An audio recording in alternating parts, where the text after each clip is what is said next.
नमस्कार, आपका स्वागत है। भगवान श्री कृष्ण कहते हैं, मानव शरीर अत्यंत महत्वपूर्ण और दुर्लभ है। यदि शास्त्र के अनुसार इसका उपयोग किया जाए तो मनुष्य ब्रह्म को भी प्राप्त कर सकता है। इसके लिए शास्त्रों में बहुत से साधन बताए गए हैं। यदि मनुष्य शास्त्रों में बताए गए इन नीतियों के आधार पर चलता है तो अवश्य ही सुख समृद्धि को प्राप्त करेगा। मनुष्य जन्म लेते ही 3 ऋणों वाला हो जाता है, अर्थात उसके ऊपर 3 कर्ज जन्म से ही होते हैं। ये 3 कर्ज देव संबंधी, पितृ संबंधी और मनुष्य संबंधी होते हैं, और इनसे मुक्ति पाने के लिए मनुष्य को शास्त्रों में बताए गए नित्य कर्म अवश्य ही करने चाहिए। इससे वह सभी प्रकार के ऋणों से और अन्य सभी प्रकार के पापों से मुक्त हो जाता है और ईश्वर की कृपा का अधिकारी बन जाता है। आज हम आपको भगवान श्री कृष्ण द्वारा बताई गई ऐसी महत्वपूर्ण चीजों के बारे में बताएंगे।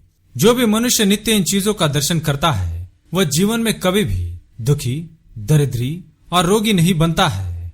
ब्रह्म पुराण के अनुसार संध्या स्नानम जपश्चैव देवतानां च पूजनम वैश्व देवम तथा तिथ्यम षट कर्माणि दिने दिने। मनुष्य को स्नान, संध्या, जप, देव पूजन, बलि वैश्वदेव और अतिथि सत्कार ये 6 कर्म प्रतिदिन करने चाहिए।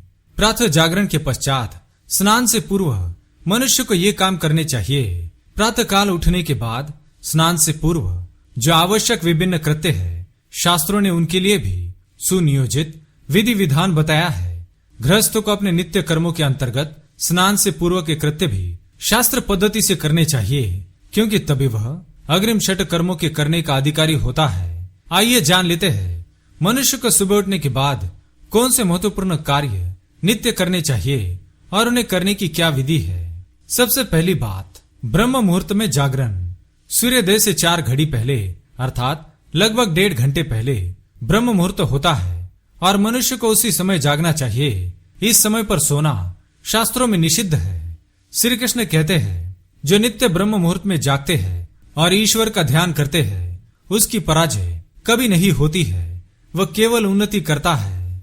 जिस घर में स्त्री और पुरुष नित्य ब्रह्म मुहूर्त में जागकर ईश्वर की आराधना करते हैं उनके घर में साक्षात लक्ष्मी निवास करती है।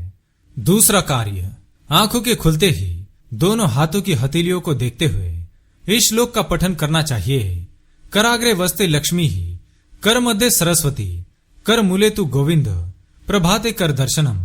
हाथ के अग्रभाग में लक्ष्मी, हाथ के मध्य में सरस्वती और हाथ के मूल भाग में भगवान श्री कृष्ण का वास है। अतः प्रातः काल दोनों हाथों का अवलोकन करना चाहिए।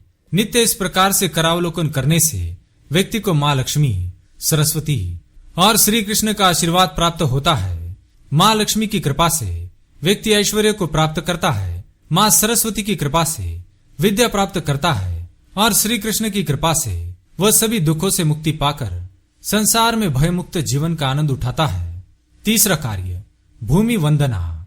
शैया से उठकर पृथ्वी पर पैर रखने से पूर्व पृथ्वी माता का अभिवादन करे और उन पर पैर रखने की व्यवस्था के लिए उनसे क्षमा मांगते हुए इस मंत्र का उच्चारण करे। समुद्र वसने देवी पर्वत स्तन मंडिते विष्णु पत्नी नमस्तुभ्यम पाद स्पर्शम क्षमस्व में। समुद्र रूपी वस्त्रों को धारण करने वाली पर्वत रूप स्तनों से मंडित भगवान विष्णु की पत्नी पृथ्वी देवी, आप मेरे पाद स्पर्श को क्षमा करें। इस प्रकार से भूमि वंदना करके ही पृथ्वी पर अपने पांव रखने चाहिए। ऐसा नित्य करने से व्यक्ति का कभी अपघात नहीं होता है, वह सत्य के मार्ग पर चलता है और सभी प्रकार की विपदाओं से सुरक्षित रहता है। चौथी बात, मुख शुद्धि। मुख शुद्धि के बिना पूजा पाठ, मंत्र जप आदि निष्फल होते हैं। अतः प्रतिदिन मुख शुद्धि हेतु दंत धावन अथवा मंजन आदि अवश्य करना चाहिए। दातून करने के लिए 2 दिशाएं विहित है, ईशान कोण और पूर्व। अतः मनुष्य को अपने दांत स्वच्छ करते समय इन्हीं दिशाओं की ओर मुख करना चाहिए। 5वां कार्य, मंगल दर्शन। मुख शुद्धि के पश्चात गोरोचन, चंदन, सुवर्ण, शंख, मृदंग, मणि आदि मांगलिक वस्तुओं का दर्शन करे तथा गुरु, अग्नि और सूर्य को नमस्कार करे। नित्य इनका दर्शन करने मात्र से ही व्यक्ति सभी पापों से मुक्त हो जाता है, उसे हर कार्य में सफलता मिलती है। माँ लक्ष्मी का आशीर्वाद उस पर सदैव बना रहता है। इन मांगलिक वस्तुओं में सकारात्मक ऊर्जा होती है। इनके दर्शन मात्र से ही व्यक्ति का भाग्योदय हो जाता है। छठी बात, माता पिता, गुरु एवं ईश्वर का अभिवादन।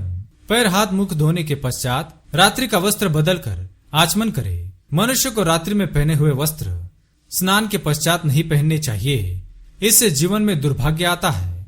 मनुष्य को नित्य स्वच्छ वस्त्र पहनकर ही माता पिता गुरु एवं ईश्वर का अभिवादन करना चाहिए और उसके पश्चात ही घर से बाहर निकलना चाहिए। जो भी ऐसा करेगा उसका कल्याण अवश्य होगा। 7वां काम, कर्म और उपासना का समुच्चय। इसके बाद परमात्मा से प्रार्थना करे कि हे परमात्मन, श्रुति और स्मृति आपकी ही आज्ञाएं हैं। आपकी इन आज्ञाओं के पालन के लिए मैं इस समय से लेकर रात्रि में सोने तक सभी कार्य करूंगा। इससे आप मुझ पर प्रसन्न हो, क्योंकि आज्ञा पालन से बढ़कर स्वामी की और कोई सेवा नहीं होती।